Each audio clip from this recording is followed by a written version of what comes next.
Spiritual mysteries episode 2 paradox.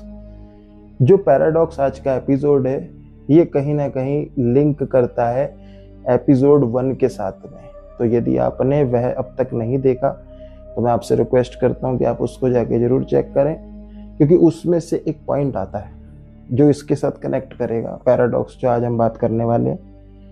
कि चौराहे पे एक व्यक्ति था खड़ा, उसने देखा अपने सामने से एक गाय जा रही है, उसके पीछे एक कसाई जा रहा है उसे मारने। और वो गाय किधर गई बीच में वो कसाई भूल गया, उसको दिखे नहीं, क्योंकि वो गाय जो थी थोड़ी जल्दी थी आगे निकल गई। तो उस कसाई ने उस व्यक्ति से पूछा, व्यक्ति ने पता बताया, कसाई ने जाके गाय को मारा, गाय का पुनर्जन्म हुआ और वो लड़की बनी, स्त्री बनी। और वो जो चौराहे वाला व्यक्ति था वो भी लड़का बना।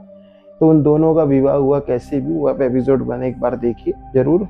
विवाह हुआ तो ऐसी सिचुएशन बनी कि उस लड़की ने, जो पिछली बार गाय थी, उसने कुल्हाड़ी लेके अपने पति को मार दिया जो पिछली बार चौराहे पे खड़ा था। तो यहाँ से उसका रिडेम्पशन आर्क जो है कंप्लीट हो जाता है एक प्रकार से ना। देखने में मतलब ऊपरे में तो यही दिखता है कि हाँ इसने ऐसा करा तो इसको इसका फल मिल गया। अब यहाँ से एपिसोड 2 चालू होता है पैराडॉक्स। ये पैराडॉक्स कैसे क्रिएट होता है यहाँ पे कि देखने में लग रहा है अच्छा है, विरोधाभास, जैसा कि पैराडॉक्स का मतलब हिंदी में होता है कि विरोधाभास। दूर से दिखने में लगता है कि चीज जो है सही नहीं है या ऐसे है, पर पास अगर आप गंभीरता से सोचें, अध्ययन करें तो उस चीज में कई सारे और भी राज आपको दिखते हैं। तो जब दूर से दिख रहा है हमें कह रहे इसने अपना रिडेम्पशन ले लिया, पिछले जन्म में वो व्यक्ति मृत्यु का कारण था कहीं ना कहीं, इस जन्म में उसने उसको मार दिया, उसका जो काम था, जो उसका कर्म गलत था, उसका उसे दंड मिल गया, है ना। परंतु यहाँ पर यदि मैं आपसे बोलता हूं कि उसने उसको मारा था और उसने भी दोबारा जन्म लेके उसको मार दिया, तो ये कर्म का चक्र क्या उस लड़की पे लागू नहीं होता, उस पत्नी पे लागू नहीं होता जिसने अपने पति की हत्या करी, चाहे प्रेम के चलते कैसे भी। अब देखने वालों को थोड़ी पता है कि पिछले जन्म में एक गाय थी, इस बारे में क्या कहना है। तो इसी को आज के एपिसोड में हम सॉल्व करेंगे कि ये चीज क्या है। देखो, शास्त्रों में एक श्लोक आता है इसी संदर्भ में। यदि हम मनुस्मृति पढ़ते हैं तो अध्याय 5 में एक श्लोक आता है, मांसहा भक्ष्यता मूत्र यस्य मांसमिहादमयम्। इसका अर्थ है मैं मांस को खाता हूं पर जीव को खाता हूं, वह मुझे भी खाएगा कहीं ना कहीं। तो जो हम कर रहे हैं वो कहीं ना कहीं हम पे रिटर्न आएगा। अब बेसिकली देखा जाए समाज में यही जर्नली प्रोसेस रहता है कि उसने इसको मारा है, तुम किसी को मार रहे हो तो वो भी तुम्हें कहीं ना कहीं खाएगा, तुम उसकी यूनि में जन्म लोगे, तुम्हें भी कोई ऐसी खाएगा, ठीक। पर जो आज की मिस्ट्री है पैराडॉक्स, इसको हम थोड़ा डीप एनालाइज करेंगे। डीप एनालाइज कैसे है कि यहाँ पे समझिए, शास्त्र के अनुसार मैं आपको संदर्भ में बता रहा हूं कि प्रकृति जो है आपको अवसर देती है। क्या देती है? अवसर देती है कि यदि आपको किसी ने पूर्व जन्म में मारा है तो वैसी ही सिचुएशन दोबारा से आती है जिसमें आप उस पोजीशन पे होते हो कि आप उस व्यक्ति को डैमेज कर सकते हो, क्षति पहुंचा सकते हो। अगर किसी ने पूर्व जन्म में आपके साथ ऐसा कोई कृत्य करा है, और ये खाली ऐसे कृत्यों में ही लागू होता जो शोभनीय नहीं है, कई कृत्य ऐसे हैं जो आपके साथ अच्छे हुए होते हैं, उन पे भी लागू होता है। पिछले जन्म में आपने अच्छा करा है तो अगले जन्म में आपके साथ अच्छा भी होता है। यदि आपने गलत किया है तो गलत भी दिखता है। वैसा ही जैसा जो श्लोक में अभी हम बता रहे थे, मांसहा भक्ष्यता मूत्र यस्य मांसहा मिहादमयम्। तो इससे सीख हमें जो मिलती है वो ये है, पहले तो लोगों का तर्क हम समझते हैं कि लोग तर्क क्या देंगे। लोग तर्क इस तरीके से देते हैं कि यदि ऐसा है एपिसोड 1 के अनुसार, तो हम अगर मुर्गी खा रहे हैं तो इसने भी हमें कभी मारा होगा। एक प्रकार से हम इसको अभी मार के कोई दुष्कर्म नहीं कर रहे हैं। हम क्या कर रहे हैं? हम तो अपना रिडेम्पशन आर्क कंप्लीट कर रहे हैं। अर्थात ये कि जो हमारे साथ इसने कभी करा था अभी हम वही इसके साथ कर रहे हैं। तो एक प्रकार से ये फुलफिल हो गया जो कर्म था, इसलिए गलत नहीं कर रहे हमको, हमें इसका दंड क्यों मिलेगा।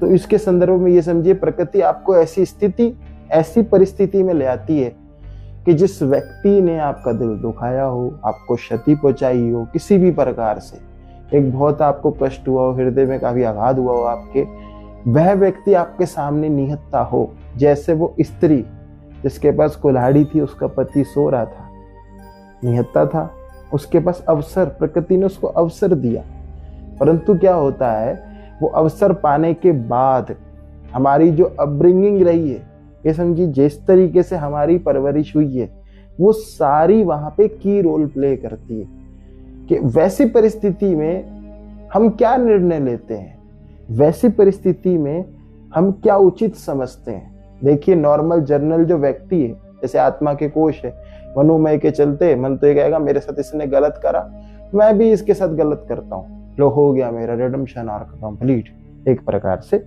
परंतु जब व्यक्ति अध्यात्म में रहता है, अध्यात्म के पद पे रहता है, जब व्यक्ति सुकृत्य करता है, अच्छे संस्कार माता पिता से ग्रहण करता है, उसको विवेक की प्राप्ति होती है। और जब मनुष्य बन के वो विवेक का इस्तेमाल करता है, जिस व्यक्ति ने पिछली बार में उसको मारा है, मान के चल लो पिछली बार में मारा है, तब वो इंसान नहीं था जो मारा, वो था कोई जानवर। जिसने मारा वो इंसान था, उसने वहां विवेक का प्रयोग नहीं करा, मार दिया, उस पैराडॉक्स में भी फंस गया।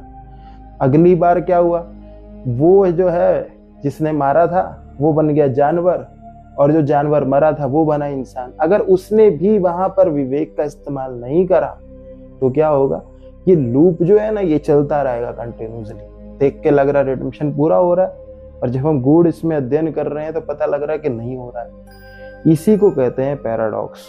तो ऐसी परिस्थिति हमारे सामने आती है। सबसे बड़ी जो चीज है जो हम कर सकते हैं, जो सबसे अच्छा फैसला ऐसी परिस्थिति में हमने करना चाहिए, वह ये है क्षमा करने का।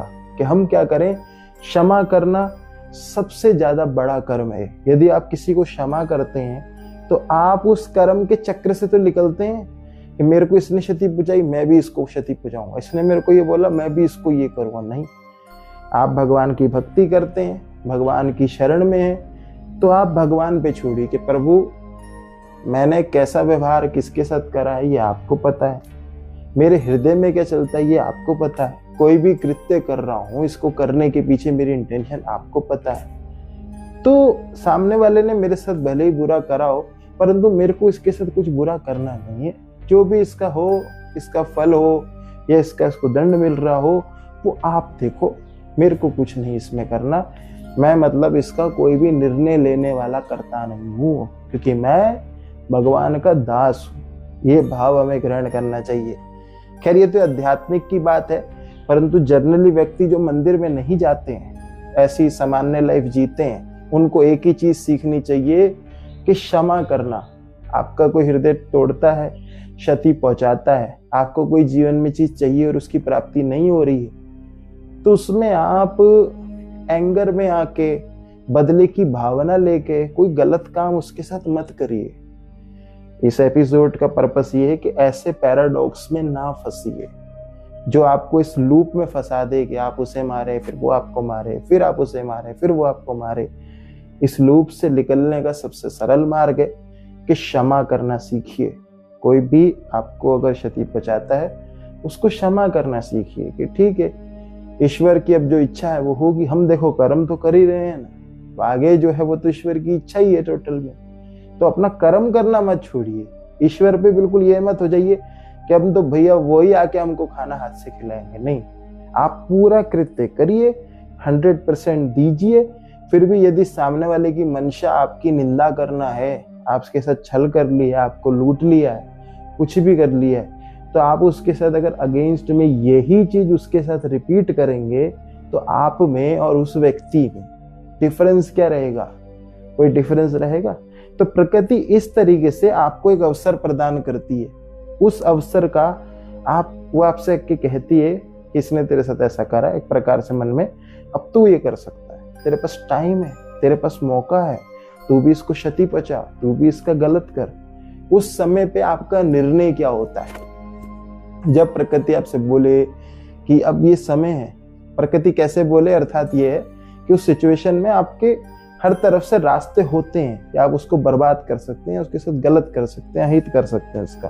परंतु वैसी परिस्थिति में भी जब व्यक्ति जो है विवेक का चयन करता है, कोई गलत कृत्य नहीं करता है, क्षमा कर देता है या भगवान पे छोड़ देता है, तब प्रकृति क्या करती है? प्रकृति ने उसको अवसर दिया, पर उस बंदे ने उसकी हत्या नहीं करी। शास्त्रों में ये चीज बताई है, तो उसने उसका शास्त्रों का अध्ययन करा, शास्त्रों के अनुसार चला। शास्त्रों के अनुसार चलेंगे तभी आत्मा की गति ऊपर जाएगी। तो फिर क्या होता है? प्रकृति दूसरे तरीके से दंड देती है। हमारे श्रीमद् भागवतम में 3 प्रकार के ताप बताए हैं, आदि भौतिक, देविक और आध्यात्मिक। त्रिताप के जरिए, जैसे एग्जाम्पल लीजिए, बुखार, कैंसर, अलग अलग प्रकार की बीमारियां, डिजीज हो जाती है। जैसे मान के चलिए आपका भूकंप आ जाता है, सुनामी आ जाता है, ज्वार भाटा, अलग अलग जगह पे पत्थर गिर रहे हैं, कहीं पे स्लाइस हो रहे हैं, जो गिर रहे हैं, पहाड़ गिर रहे हैं, तो बहुत सारे अलग अलग प्रकार की आपदाएं हैं जो आ जाती हैं जीवन में। आदि भौतिक ताप है, आध्यात्मिक है, और उसके बाद है जरा है, व्याधि है, कोई ऐसा रोग लग जाना, उसकी संतान अच्छी ना निकलना। प्रकृति कुछ भी छोड़ती नहीं है, पूरा आपको वापस जरूर मिलेगा। अगर आपने अच्छा करा होगा तो वो अच्छाई के रूप में कहीं ना कहीं दिखेगा। अब व्यक्ति का क्या होता है? देखो एक चीज समझो, व्यक्ति का ये है कि जो अभी हमारा जन्म चल रहा है, हम सोचते हैं कि हम सबके साथ अच्छा कर रहे हैं, हमारे साथ तो अच्छा नहीं हो रहा।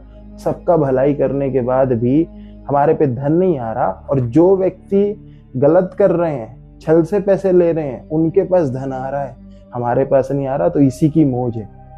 ये ऐसा सोचना भी मन के द्वारा ही तो उत्पन्न होता है। और वास्तविकता क्या है? हम अपने जीवन का आकलन लगाते हैं 20-30 वर्ष से, कि 20-30 साल की जो आयु है, इससे इस जीवन का आकलन लगाया जाए। परंतु वास्तविकता में जीवन जो है, इसके बाद दोबारा भी जन्म होता है। जन्म तो होते रहते हैं, अलग किसी और हम ग्रह पे जा सकते हैं, किसी और लोक में जाएंगे, वहां की जो आयु की अवधि है वो अलग होगी, यहाँ के अनुसार नहीं होगी। कलयुग में 100 साल बताई गई है, तो वो चीज हम सोच नहीं सकते। और क्यों नहीं सोच सकते अभी? क्योंकि वैसी संगति नहीं रही। तो संगति पे जोर दीजिए। और जब भी ये जो पैराडॉक्स था, इस मिस्ट्री का आंसर यही है कि क्षमा करेंगे तब इससे बाहर निकल पाएंगे।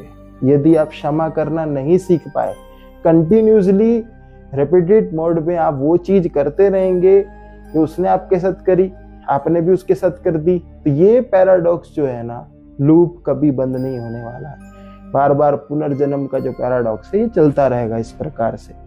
तो यहाँ पे यही चीज आपको समझनी थी।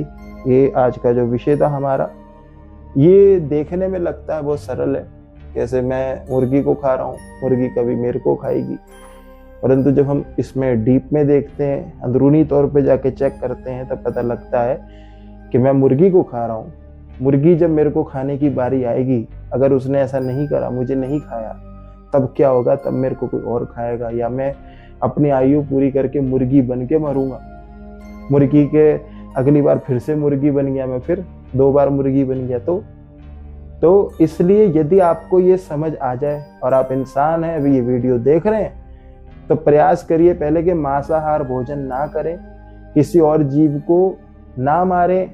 किसी जीव की हत्या आपकी पेट की अग्नि को शांत करने के लिए यदि हो रही है, तो ये आपके लिए शोभनीय कृत्य नहीं है, अशोभनीय कृत्य है। तो यहाँ पर यही चीज है कि ऐसे कृत्य ना करिए जो किसी के भी दिल को ठेस पहुंचाए। खाली मृत्यु तो बहुत बड़ी चीज है, छोटी छोटी चीजें, हमारी बातें, वाक्य जो हम बोलते हैं, यदि किसी का दिल दुखी हो रहा है, कोई रो रहा है हमारी वजह से, किसी को दुख हुआ, तो प्रकृति वो भी नोट करती है और कहीं ना कहीं रिटर्न मिलता है। तो ऐसी चीजों से बचें। आशा आपको आज का ये सेक्शन समझ आया हो, और जो हम समझाने की कोशिश कर रहे थे कि दया रखिए मन में और क्षमा करिए। कोई व्यक्ति आपके साथ करता है तो गोविंद जी से प्रार्थना करिए कि इसने मेरे साथ ऐसा करा है, आप ही के ऊपर है, आप देखो, अगर इसमें मेरी गलती है, इस कृत्य में मेरी गलती है, तो आप मुझे दंड दे दीजिए अपने तरीके से। यदि मेरी नहीं है, अब यहाँ पर सुनिए, यदि मेरी नहीं है तब भी भगवान से किसी के अहित की कामना मत करो। यदि मेरी गलती नहीं है तो भगवान आप देखो इसका क्या करना है, नहीं। तब भी भगवान मैं चाहता हूं कि आप इनको ज्यादा कष्ट ना दें, क्योंकि अभी ये जो शरीर में जी रहे हैं इनकी बुद्धि इतनी नहीं है उस तरीके से विकसित, तो ये कुछ भी कर रहे हैं अपनी मेंटेलिटी के चलते। ऐसा भाव रखिए। विनम्रता एक वैष्णव का जो है आभूषण है, विनम्रता और माला। तो ये सब चीजें धारण करिए, विवेक रखिए। सामान्य जो कॉलेज स्टूडेंट हैं, जो पढ़ाई करते हैं, शहर में रहते हैं, इतना भक्ति वगैरह नहीं जानते हैं, उनके लिए यही है कि यदि कोई आपके साथ अहित कर रहा है, आपका बुरा कर रहा है, तो उसको क्षमा करने के लिए एक बड़ा हृदय चाहिए होता है। वो बड़ा हृदय आप अपने अंदर लाइए, अपने आप को बनाइए ऐसा कि आप किसी को क्षमा कर सकें। रिवेंज तो हर कोई ले लेता है। जब बात आती है बदला लेने की और अवसर भी आपके सामने है, तो रिवेंज हर कोई व्यक्ति ले सकता है, परंतु जब क्षमा करने की बात आती है तो कितने लोग कर पाते हैं? कितने लोग उस वाक्य, उस इंसिडेंट को भूल पाते हैं दिमाग से? तो 1000 में से कुछ लोग कर पाते हैं। हम चाहते हैं कि उन 1000 में से कुछ लोग आप बने। आपके साथ कोई यदि गलत कर रहा है, आपको फिर ऐसा अवसर मिल रहा है कि आप भी उसका अहित कर सकते हैं। ऐसे अवसर पाकर भी उसको क्षमा करने वाला हृदय रखिए अपने पास। ये था आज का हमारा सेक्शन, जिसके अंदर स्पिरिचुअल मिस्ट्रीज एपिसोड 2 जो था, जिसमें हमने कवर किया कि यदि मैं इसको मार रहा हूँ, ये कभी फिर मुझे मार देगा। इस तरीके से ये लूप चलता रहेगा। इससे निकलने का तरीका क्या है, वह ये था। बाकी आध्यात्मिक में उन्नति यदि आप कर रहे हैं तो उसमें बहुत सारी बातें हैं जो हमने इसमें बताई है। इसका एपिसोड 3 जो है वह भी जल्दी आएगा। तब तक के लिए हरे कृष्णा। अपनी बातें जो आप कर रहे हैं ऐसे बोलिए जो सुनने और सुनाने वाले, अर्थात जो बोल रहा है, बोलने और जो सुन रहा है, उसका दोनों का उद्धार हो, दोनों का कल्याण हो। फालतू के विषयों से बचे। हरि बोल।